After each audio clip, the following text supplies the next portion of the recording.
I'm Tony Lockwood, founder of Thompson Wright Partners, and I'm delighted to welcome you to the latest edition of the Inside Track podcast, where I discuss business transformation journeys with leading figures in industry. In this episode, I'm in discussion with Damon Lawrenson, someone that I've known for years and who has, over the last 25 years, led transformations across both public and private sector organisations, often in times of real political challenge. So let me introduce you to Damon. Hi Damon, great that you could join us today. I think that it's fair to say that you've had a very diverse and interesting career to date, operating in senior exec roles across both private and public sector organisations, in addition to numerous sort of consulting and interim gigs. You've managed multiple large-scale transformations. Do you just want to give the listeners a little bit of background on yourself and your experience today? Thanks, Tony. It all started, I qualified as an accountant many moons ago now, already 30-odd years ago, 1992, and a young qualified accountant with that finance discipline. But what I really found out quite early on was I was attracted to sort of projects and something that had a clear deliverable. So you knew if you was winning at the end of it, have you succeeded or not? So in the mid-90s, I ended up working on an interim basis because I started a sales and marketing business alongside my accountancy.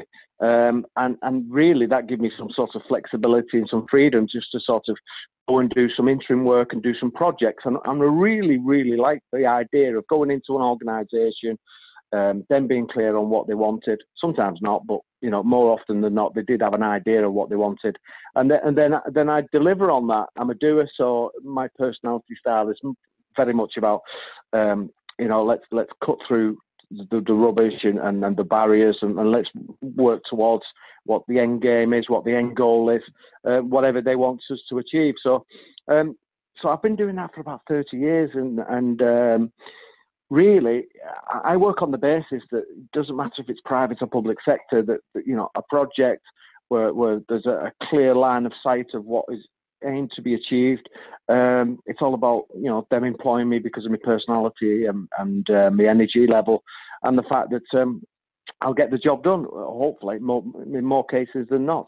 Yeah. So I think that's where I've been, Tony. And through that, I've worked in the financial services sectors, and I've worked with private SMEs, and then throughout the full public sector, and then worked in sort of FEHE backgrounds, as you rightly pointed out, a number of organisations. But I think if the common denominator in all those organisations was they were going through something, they needed to move from A to B, and there was a number of projects that needed to be delivered to help them to achieve whatever goal they set out. So that's been my career to date, really.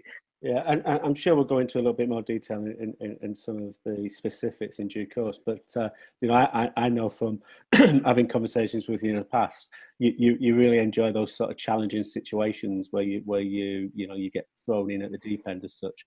So of all of the roles that you've undertaken, which has been the most challenging? I would say there's been a couple. One it's about with the unitary authority, when the efficiency agenda really started to kick in. Sir Peter Gershon came up with this idea that organisations can really become more efficient.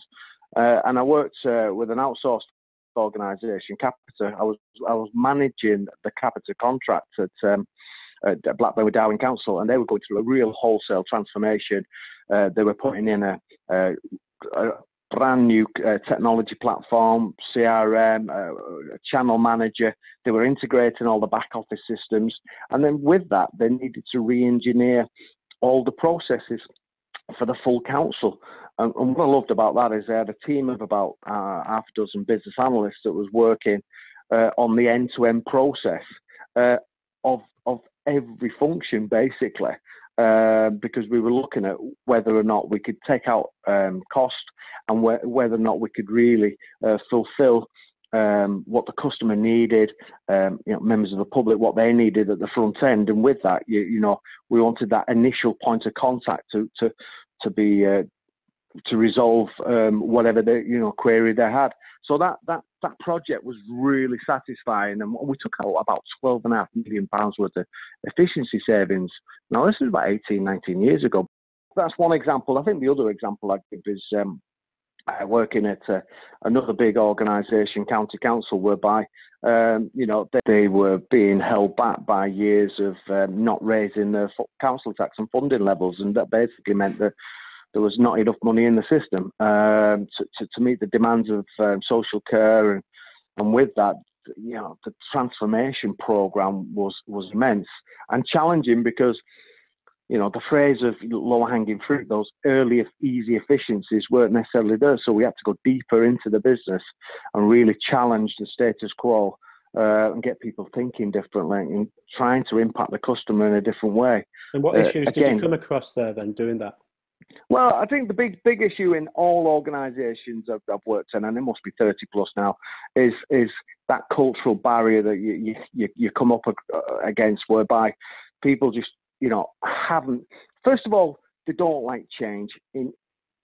People say, "Yeah, I'm open to change," but really, they like to know what's expected of them. They come in, do the job, and leave, and they've done what they needed to. So when you're bringing about change that impacts somebody's thinking and how we deliver services, then that culture is a big real barrier. And I've witnessed that in most organisations. I suppose that I thrive on seeing people change their mindset and actually start to embrace change. Why? Because they can see the benefit at the end of the day. And I think that's the way that I address it, selling people on the benefits, trying to get them to see how the organisation could look and feel rather than how it does look and feel now. More often than not, there's failure there, so people can, when it's pointed out, they can see actually it's not working in a number of instances. But a lot of the time, it's constantly trying to get people to think differently and see a world that they've not been in before. And take them on that journey, I assume. Yeah, I mean, that's what I think you can't communicate enough in transformation. Any change program, they say, you never stop communicating to keep people on board. That most people in an organisation, it's the uncertainty that paralyses them. It's the uncertainty that worries them. And they don't embrace that change because they're unsure of what that would look like. So it's all about that communication and getting them engaged in the solution. More often than not, they will know what needs to improve and how it can improve. Yeah. It's amazing how working as a consultant, working as an interim, whenever you work in an organisation, sometimes people think you've got all the answers, and you haven't. What you have is a resource in that organisation that you can take on board with you, that you can harness, and that there's a lot of solutions that will come from those people, and sometimes it's just allowing them the opportunity to be part of the solution, and they've not necessarily had that opportunity in the past. Giving them permission really to say, actually, how would you do it moving forward? How do you see the organisation? What are the issues? It's quite interesting, the old sort of adage of a consultant and you give him the watch and they tell you the time type of stuff. There's a lot of truth in that, isn't there, in terms of external or even internal, if you're driving a change, if you can go in and start to engage with the people, 9 times out of 10 they know the answers. You just need to ask the right questions to get to expose those answers, and then engage them in delivering those against those answers.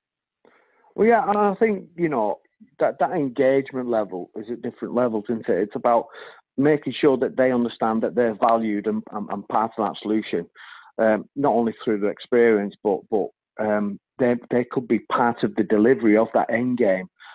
So getting them involved and being part of that solution, you've heard, I think everyone's heard that phrase, get skin in the game. If people feel that they've contributed to something, then they're going to be they've got more chance of being a cheerleader for that change when it comes through. And you could have like a few people that understand and see the end game, and then few people need to then I suppose, convert other people to see how they need to embrace change. The more people you can have, I call it cheerleaders, the more people that are cheerleading the change, then that's how you get transformation. I remember one example up in the northeast, working in an organisation, and it was literally about bringing a culture of discipline in our organisation, just meeting basic deadlines. And when I met certain deadlines, as it's part of my standard, deadlines are set because there's a reason behind it. There'll be a dependency somewhere. And when I met that deadline and others challenged, oh, we don't meet deadlines here, it's not the culture. And I said, well, you're part of the problem, not the solution. If you meet deadlines, then there's a few of us, and that few of us become the majority if we all adopt the right standard. And I think that's just an example of how you bring cultural change by setting your stall out of what the standard is that you'll uphold and adhere to. Yeah, and yeah, I don't know if you find, but I find quite a lot that people will commit to a certain deadline because they think that's what you want to hear, and it's far better for them to challenge it up front and then commit to something that they can actually deliver. Yeah, I think you're right there, Tony. I mean, more often than not, people that miss deadlines habitually is because they don't see the bigger picture. They just don't understand the dependency of, I'm not setting a deadline to put somebody under pressure. I'm setting a deadline because this needs to lead to something else can be done, then something else can be done. And more often than not, they don't understand that they're on a critical path of key decisions and key deadlines, and just missing one can have far-reaching effects. So I think we've all got a responsibility involved in change in any organisation to communicate, make sure people understand that bigger picture. And so they don't just think, oh, I'm meeting that deadline, I feel under pressure, I'm working late to do X, Y, Z. Actually, I'm working late, I'm working hard, I'm doing whatever I need to, because I know that the next team need what I've done to be able to progress it to the next point. And I suppose it all goes back to communication. And as you said, have the arm wrestle up front about if it's doable. Yeah. We've all witnessed organisations that have set deadlines on the workforce which are unnecessary. And I like it when people ask, so what do you do what do you do with what I've done, my output, and what's the next step? What happens after that? And it's all about that communication. It's two-way discussion, isn't it? It's about saying, right, okay, you've produced that for me. That's great, because that is needed for the next step of X, Y, Z, whether it's a procurement sort of system, whether it's re-engineering a process, whatever it is. Absolutely. Have you found significant differences between the public sector, private sector organisations and the way that they react to that sort of change demands and the sort of transformation agenda? Yeah, that's a good question. That I worked with a German managing director of was involved in manufacturing businesses down just outside London, and it was quite clear that they had to re-engineer their processes and get the workforce thinking differently and almost going in different directions, and had to coach key individuals to embrace that change. And the bottom line was the jobs were on the line. In fact, the organisation's existence was on the line. It had a shrinking turnover. It wanted to grow back its turnover. Obviously, profit had sort of dwindled over the years, and they're at the point where if they didn't re-engineer the business and have a different focus, and the attitude of the workforce embraces that change, they wouldn't be in existence. So there was an urgency about getting the job done, because obviously the board, the entrepreneurs, the people who are owning that business, or people who are accountable for the ownership of that business, have a clear deadline about its existence. So that urgency is really quite stark, quite clear. Whereas sometimes in the public sector, they go on a funding cycle because of the way they're funded, with the council tax and setting the budget, and that cycle sometimes can lead to a lack of sense of urgency, I would say. Now, on saying that, over the last few years, the public sector has been hit with the austerity agenda. So the urgency in some organisations has been far greater than others. I suppose it all depends on what the baseline is, where they're starting off. But predominantly, I think, in the private sector, because of how they are funded and who's their masters, I think they have a sense of urgency that's far greater than the public sector. And I suppose my experience of working in both, I try to bring a culture of discipline into either sectors. At the end of the day, understanding what the end game is and what success looks like, and working backwards to say, well, to achieve what we're aiming to achieve, we need to do this by that deadline, this by that deadline, this by that deadline. These are on the critical path. And I try to keep a sense of urgency, because I always believe if you've got the right people on the team, right people leading the team, then you have to build some momentum. And change is easier with momentum.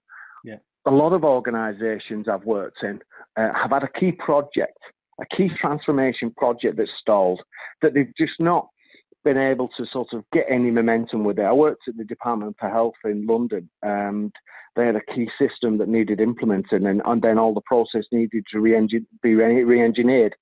And it was 3 months behind, and it was quite clear that we had to up the ante with some real momentum. We might have a chance of hitting the end game and the deadline that was set. And the only way we did that was we got all the right people on board, changed some of the people, and we outlined why it was so urgent. The impact was going to be huge. It meant that the government would be hemorrhaging a lot of cash. It was costing a lot of money to the Department for Health. And in fact, it was in PM questions, Prime Minister questions, on almost like a weekly basis, the progress with the system. Now, the good news is we got the urgency, we got momentum, and we delivered the system. It was processing a couple of £1 billion worth of payments across, at the time, the primary care trust. So it worked, and we got it on track. And I think in organisations, Tony, that sense of urgency needs to be there more. And I suppose it goes back down to communication in the first instance, understanding why the urgency is there in the first place. Absolutely. Obviously, I would have assumed that in that example, your stakeholders were challenging, shall we say? But what in terms of that experience of managing stakeholders, both up and down, in terms of the hierarchy, what are the sort of top 2 or 3 things that you do to ensure that you have successful relationships? Yeah, well, you're going to hear this quite a lot in this talk. Certainly communication straight from the onset. I think, first of all, you've got to identify those stakeholders, internal and external, and make sure that you have the right level of communication and informing them about the progress and the journey today. And the key is to manage expectations of stakeholders. I remember, a number of years ago, someone advised me when I was really, I would say, a junior consultant, just embarking on my change journey. And he said to me, the best thing you can do, because I was holding a big workshop with about 10, 12 directors across all the business. And he says, manage expectations. Make sure that you're not stating something that you can't deliver. Make sure that you will deliver, because it's your credibility. So with stakeholders, I think it's about managing expectations and then following through and letting them know that you're delivering as per that timetable, and if not, why. So keeping them on board throughout that journey. And I'm not being afraid to actually say, to let people know if things aren't going well as well as when they are going well. Keeping them informed. I've come across in 1 or 2 organisations where, certain leaders in the organisation just basically said, don't come to me with bad news. Almost, and you think, so that's crazy. The door's closed. No wonder that organisation is failing. At the end of the day, not everything will go according to plan. And you've got to look at, what the solutions are, what the, change direction, how do you recover and get it back on track. But communicate with the stakeholders, communicate with the staff, communicate with everyone, and let them know. Listen, this is what we was intending the outcome to be, but we're not on track with that. However, we can recover it by doing X, Y, and Z, and letting them know what the implications are. Because I've never seen a transformation project move from where it is to where it needs to be on a straight line.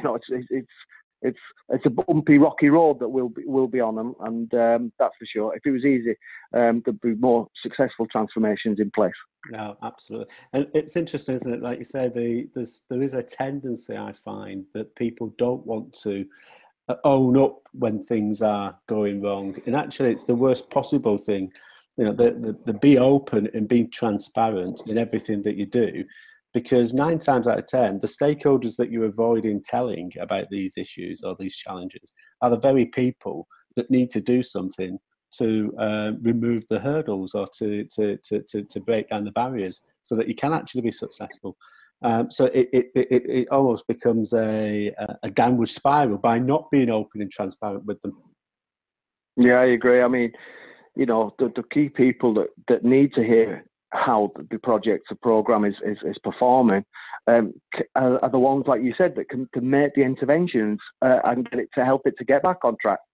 And sometimes it's a lack of their input at some point in the journey that has meant it stalled, and they need to understand their value to get it back on the track. But that downward spiral, transparency, engagement. I think the other thing I'd say is that a lot of the culture, the barriers to transformation programs, and the reason that the cultures are not how it should be, is because the fear of if it goes wrong, then it'll be my fault. I'll be they'll be looking for a whipping boy. They'll be looking for a head on the block. They'll be looking for some casualty. So if I say that it's not working, then it might be a reflection of me, and it's my job on the line. So yeah. I think there is a fear culture that's in some organisations, probably quite a lot actually, whereby they just they're not open and transparent enough because there's a fear that actually it won't look good on them. When the reality is, I respect far more an individual that will own up to something that's not going well, because they're bold and courageous enough, and they're doing the right thing by raising it, than those that hide behind something hoping that no one will find out. Because invariably, when you do the post-mortem, when you really look at how a project has performed, if it's done the right way, then there will be a lot of lessons learned. And if one of the lessons is we should have escalated some of this earlier on. I'll let people off the once or twice maybe, but if it's a habitual, then it's a problem. I need an open culture where people will let me know how it's really going. Yeah.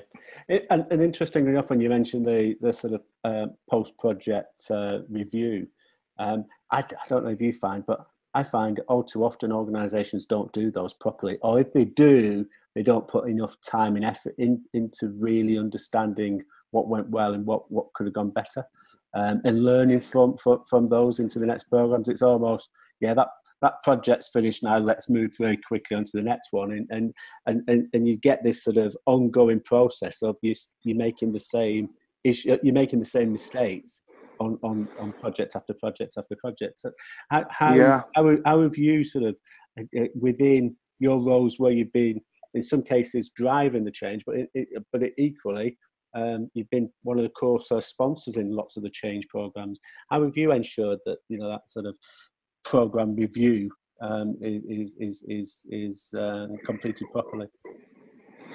Well, I've got recent experience of this in a London organisation, London Authority, whereby a system was being brought in, needed some real fundamental change, business process re-engineering, wrapped around this new functionality with this new system.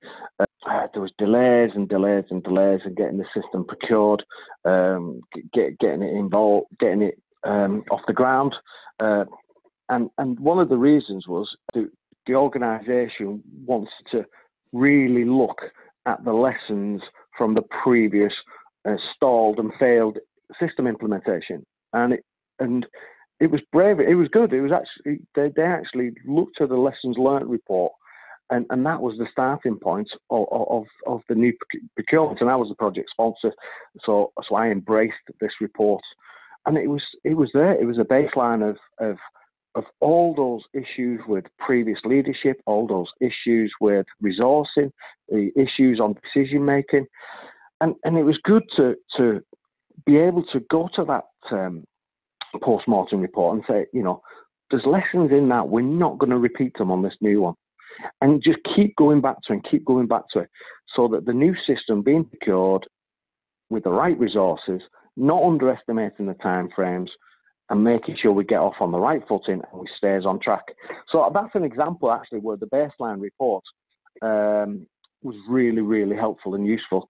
I have been in an organisation whereby they repeated all the previous failings because the lessons learnt report was paid lip service to it, and no one could even find where the report was. It was just in a desk somewhere, in a cupboard somewhere on a file, and it was a shame because if they had really gone back and looked at those lessons learned, then they could have saved a lot of money in time, energy, and resource.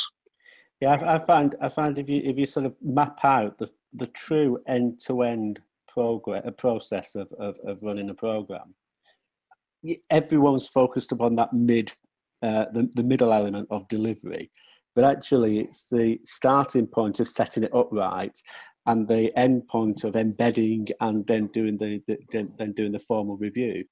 They are the sort of much more important in terms of getting things right than the middle part. And if you do get the first part right, in particular, the delivery is much easier. And if you then focusing on the embedding piece and then do the full sort of program review, your next programs will be much more successful. Is that? Do you share that? Yeah, I think there's a tendency for projects to be up and running at the speed of light and on with it without actually thinking and spending enough time up front doing individual projects and making sure those individual PIDs spend enough time on that before sign off at the board, because in there it should have the resources, it'll have the risks, it'll have the key dependencies, it'll should highlight how that program will run and what is needed for it to run effectively. Yeah. And the number of times I've come into an organisation and I've asked the question, so let's look at the original PID, the project initiation document. What did that identify? It's the outline resources that are needed, the outline budget, the outline plan, the key dependencies, the decision making, the governance. And they hadn't. If they would have spent more time in getting the thought, the thinking right, and getting the head around those types of questions, it would have started off far greater. And I think the other area that I'm a big fan of and I try to harp on quite a lot about is the benefits realisation document. At the end of the project, when it's successfully in, did it deliver against that business case? How did it deliver against the business case? Did we realise the benefits? In fact, throughout that project, if there's, if the benefits aren't being realised, then the original business case benefits are going to be eroded, and the end game they might not deliver, in efficiency terms or cost saving terms, what they originally planned. Is it because the scope didn't stay on track? Is it because they just didn't manage the cost effectively throughout that program? So, big fan of getting the PID right at the beginning, big fan of doing that post-mortem, lessons learned, the benefits realisation, against that original business case. Only then do you know actually you succeeded or not, I think. Totally agree. So I'm aware that you've got quite a young family, so I'm sure they keep you really busy. What do you do to get away from it all? Yeah, I think it's massively important that you do be mindful of where you are, your personal energy levels. How do you get your own self-renewal? How do you recharge your batteries? Because leading on a transformation program, you invariably are the one that's bringing people forward.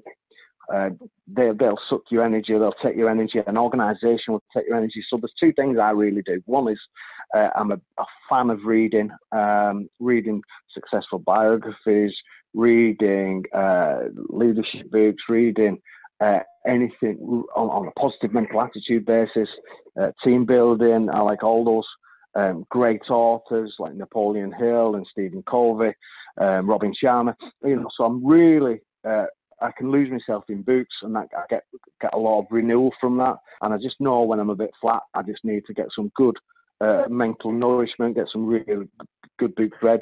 And then the second one is I play golf on the weekend, and again, fresh air, bit of banter with the lads, perform well, it's a few nice shots. So golf gives me that escapism. Full on when I'm working with a client, full on when I'm preparing and making sure that when I've finished with an organisation, I have some time off, holiday. I think every 6 weeks I try to get away. Doesn't have to be for a week, don't have to be for a fortnight, for a few days, whether it's the Lake District, whether it's abroad playing golf, making sure I have some days away and just reading. So that's where I get my balance from. I started a number of years ago writing a journal, and a journal is, for me, is just a book. Whether I'm with a client, I'm always making notes. It's whether it's an audit trail of decisions that are made, thoughts, processes. So very rarely I'm not with my A4 book, my journal, and I do the same when I'm reading, and when I'm just sort of thinking. I'll empty my head what comes into it. And it's interesting when you put things down on paper. You immediately, it could be a challenge, it could be a problem, it could be something really big. But when you break it down and you put it on paper, I don't know, it loses its weight sometimes, and you can start to think about the solutions and how you're going to deal with it. So I ask this question all the time to every participant of the podcast.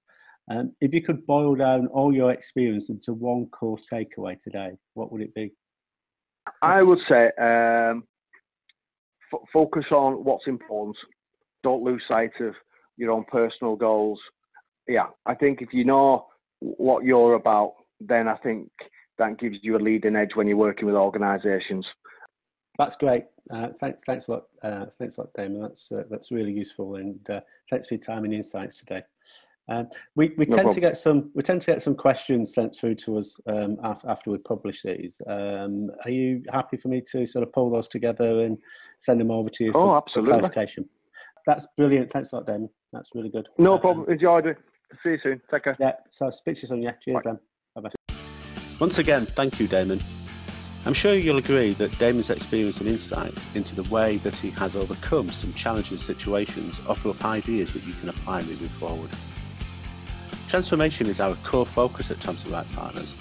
We deliver the right people at the right time to structure, guide and support our clients to deliver their transformation objectives. Please feel free to leave a comment and let me have some feedback on the podcast so far. See you in a couple of weeks.